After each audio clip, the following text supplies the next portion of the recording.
mrakibu msaidizi wa polisi Ziada Mponela na afisa polisi jamii wilaya ya Masasi. Kama ilivyo ada kwamba leo tumefanya uzinduzi wa polisi jamii Amani Cup.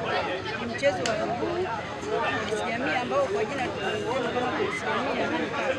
Na katika uzinduzi huu kwanza tumeanza na mechi 4 ambazo tumeanza saa 8. Ya kwanza ilikuwa ni kati ya Maendeleo FC na Darajani, ambapo Darajani FC imeibuka mshindi kwa bao moja. Pia kuanzia saa 10 hadi saa 12 tulikuwa na mchezo kati ya Magereza FC pamoja na Polisi FC, ambapo Polisi imeibuka kwa ushindi bao 2-1, yani Polisi 2 Magereza 1. Kwa sababu ligi inaendelea, kwa siku ya kesho Jumatatu tutakuwa na mechi 2 ambayo moja itacheza kuanzia saa 8 na nyingine itacheza kuanzia saa 10 hadi saa 12. Na kwa upande wa ambayo inaanza saa 8